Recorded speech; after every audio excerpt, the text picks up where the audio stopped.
Hey everyone. There is a growing recognition that what makes us sick is more than just biology or genetics. In fact, it is estimated that 60% of illness is caused by social factors related to where and how we live, learn, work, and play. This hit home in the fall of 2011 when I met Terry while providing medical care at a large shelter for homeless men. As a first-year resident trainee, I had never met a patient quite like Terry.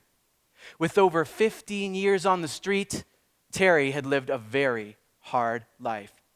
Because of his severe mental health and addictions issues, Terry had difficulty staying connected to social and health supports and would sporadically visit various drop-in centers and homeless shelters. My first interaction with Terry was a difficult one. He was shaking, he was curled up into a ball, and he writhed in pain. As I examined him, I began to realize what was causing him to be so distressed. There was a large mass on his tongue. It was the kind of mass that looked like an advanced cancer. The bottom line, this was a bad diagnosis. As I got to know him and reviewed his medical chart, I started to realize that his path to our shelter's doorstep was not a simple one. After being diagnosed with cancer over a year ago, Terry began to socially isolate himself to help deal with his sadness, anger, and frustration. Over time, he began to experience excruciating pain, and so he visited urgent care center after urgent care center, emergency department after emergency department, healthcare facility after healthcare facility, seeking the kind of pain control that so many of us would have access to. Unfortunately, Terry was denied access to medicines that would support his quality of life because he didn't have a consistent doctor or healthcare team to support him. Alone and on the streets, with no one to turn to and no medicines to treat his pain, this new arrival at our shelter would find himself in my care on this day. Over the next few days, our healthcare team worked to build a trustful relationship with him. Terry and the team finally came up with a plan to start some medications to treat his pain. I remember going home one night so excited to think, yes, Terry's going to work with us to help improve his quality of life. When I got to the shelter the next day, I couldn't find Terry anywhere. One of his roommates stopped me in the hall. "Hey, Doc, are you looking for Terry?" I said, "Yes." He said, "Oh, you didn't hear? Terry died last night." Terry's body was found in the early hours of the morning by a commuter on her way to work. Despite our best efforts, Terry turned to the best pain relief that he knew. It was too little, too late. He had overdosed on a combination of alcohol and street drugs. For me, this was a very traumatic event. How was it possible that we could allow someone so vulnerable, so in need, to fall through the cracks again and again? This led to some much-needed time off and space for reflection. While friends and family suggested traveling to ease my mind, I just couldn't do it. I couldn't sleep, and I couldn't think of anything other than what had happened to Terry. I was obsessed. So I studied the research to gain a better understanding of the circumstances that had led to Terry's death. And I was blown away by what I found. Consider this.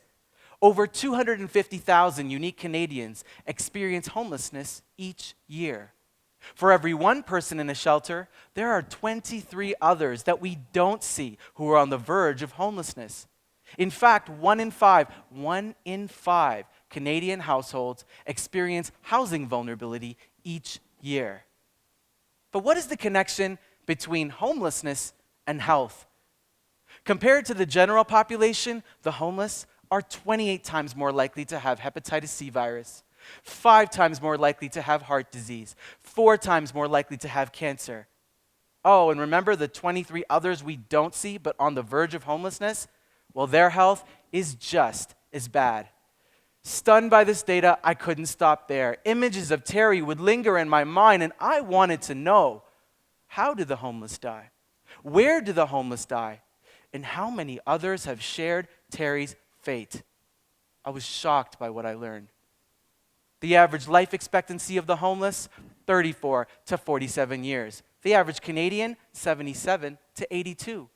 The homeless die at a rate that is 2.3 to 4 times more than the general population. And while surveys show that most people want to die at home, but only a fraction do, the data shows that this is so much worse for the homeless, dying in emergency rooms and hospitals. And then, in 2014, a report out of British Columbia confirmed the fact that homelessness cuts a person's lifespan by 50%. 50%. As a palliative care doctor who works in a hospital setting every day, I get the sense that I see people all the time with life-limiting illnesses like heart failure, liver disease, and cancer, but would be hard-pressed to name a diagnosis that predictably cuts a person's lifespan by 50%. So it got me thinking, isn't homelessness a life-limiting disease? I mean, considering the strength of the data, isn't homelessness a terminal diagnosis? It's an early death sentence for those right in our backyards. I was now getting a better understanding of what led to Terry's death. While I was only with him for the last few days of his life, I now realized that the odds were stacked against him from the very start, which played part and parcel to his tragic death and those like him.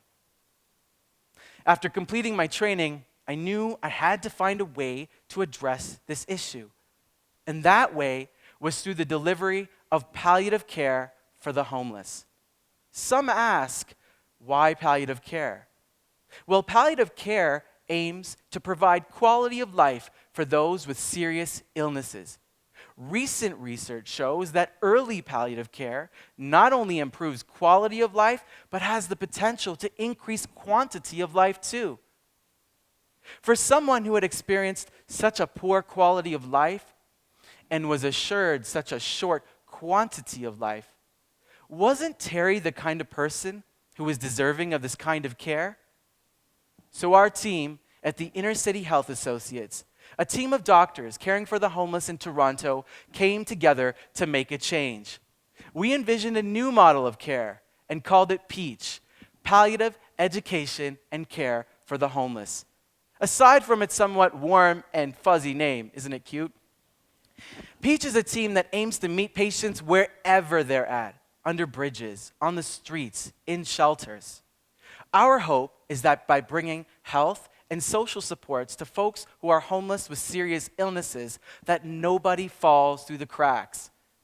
But it's more than just a doctor and a nurse and a Honda Civic roaming the streets, although it's kind of like that sometimes. In a broader sense, PEACH aims to build partnerships with community agencies so that we can work together with the mainstream healthcare system to ensure that the homeless receive the same kind of health supports as anyone with an address. How did PEACH impact the lives of people like Terry? 64% of PEACH patients never needed to go to the emergency room or hospital. 80% of PEACH patients died where they wanted to, having their final wishes fulfilled, wherever that may be.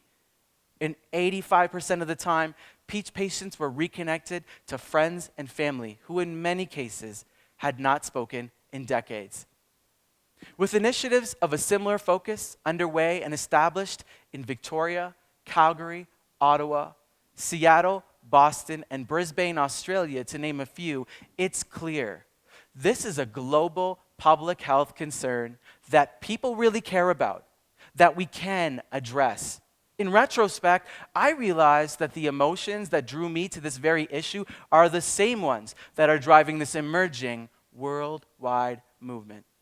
Stories like Terry's are important because they depict the raw inequities that exist in our healthcare systems and the failures of our systems to support people through the non-healthcare causes of poor health. But I've come to realize that it's not just the homeless and vulnerably housed who struggle with vulnerability. We see people all the time in community and in hospital who struggle to take time off work, to pay for parking, to pay for transportation, childcare, just to get to their appointments, just to get the care they need. This is especially true for people from low social economic backgrounds who tend to have less access to palliative care facilities and are referred less to such services despite having more disease and earlier deaths. So how can we envision a society where all people are provided with the end-of-life and palliative supports that they truly need? I had the pleasure of working with the fine folks at the Good Neighbors Club, a homeless drop-in center in Toronto, to answer this question with 3 big ideas. Number 1, be accessible. The homeless and vulnerably housed face many barriers to accessing care. If we want to improve this, we need to break the mold. Let's get out of our hospitals. Let's get out of our clinics, into the community, meeting people early in their disease journeys, wrapping care around them, the kind of care they actually need. Number 2, be flexible. As is, our healthcare systems may be too rigid to meet the needs of this population. But given the barriers to access, flexibility is essential. For example, harm reduction approaches like needle exchange programs allow us to build bridges with communities with addictions.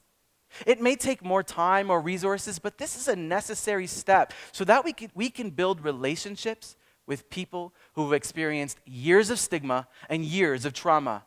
Who says it has to cost more? By doing the work up front, we can probably save money in the long run by, for example, preventing costly emergency department visits and hospitalizations. Number 3, be humanistic. This story is best told by explaining the circumstances of Pete's patient, Archie. After an unfortunate sequence of events, this retired engineer and former homeowner found himself homeless for the first time at age 66. Alone and on the streets with nowhere to go, he would later find out that he had a terminal diagnosis of gallbladder cancer. To add to his anguish, while Archie dealt with his circumstances in a men's shelter, his own son lied in a palliative care unit just down the street, dying from brain cancer. For someone who had gone through so much and had only less than 6 months to live, traditional patient-centered care was not enough. It required trust, human touch, and relationship-centered care. As we got to know Archie, we realized he loved nothing more than sunny days in the park while working on the daily crossword puzzle. With his dignity in mind, the Peach team would check in on him and even do medical visits at his request right there in the park so that he could spend the time he had left doing the things that he loved. We must always remember to acknowledge the full dignity of each person beyond the stigma of their marginalization. You see, it all comes down to a few crucial questions. What is a life worth? How do we value dignity at the end of life? Is it the same for everyone? Was Terry's life worth as much as my life? Is my life worth as much as his life? Is his life worth as much as her life? Given that the system was not meeting the needs of people in our local community, we had to come up with an answer in our little corner of the world to meet the palliative needs of the homeless. But I challenge all of us today to think of these crucial questions and how they might be able to enact and empower social change in our day-to-day lives so that we can all truly become advocates in our local communities for the vulnerable. Because I'd like to think that all of our lives are actually worth the same. And yet, the social factors, how and where Terry lived, learned, worked, and played, created differences in how he died. In turn, he died in pain, he died alone, and he died without dignity. This needs to change. Technically, Terry had access to the same social and health supports that so many of us actually have access to. But this didn't meet his specific needs. The system didn't meet him where he was at. You see, this is the difference between equality and equity. Systems that emphasize equality ensure that people get the same things to be happy and healthy. Equity, on the other hand, ensures that people get what they need to be happy and healthy. Accessibility, flexibility, and a humanistic approach. This is what Terry needed. Some would venture to say that it's pointless to talk about the end-of-life journeys of people who have already passed on. But if we don't have these conversations, we'll only see the tip of the iceberg. We'll miss the big picture. It's only by having these conversations that we begin to untangle the various upstream inequities that lead to poor health and undignified deaths. Terry was the product of a cumulative lifetime of inequity. His tragic death should be a signal to all of us to support change. I'm not talking about any kind of change. I'm talking about systemic change, like ending homelessness. Until that time, let's ensure that everyone has a dignified death. It is often said that the best way to judge a society is by how it treats its most vulnerable. If we really want to live in a world where no one dies like Terry did, then let's ensure that all live well and die well. Thank you.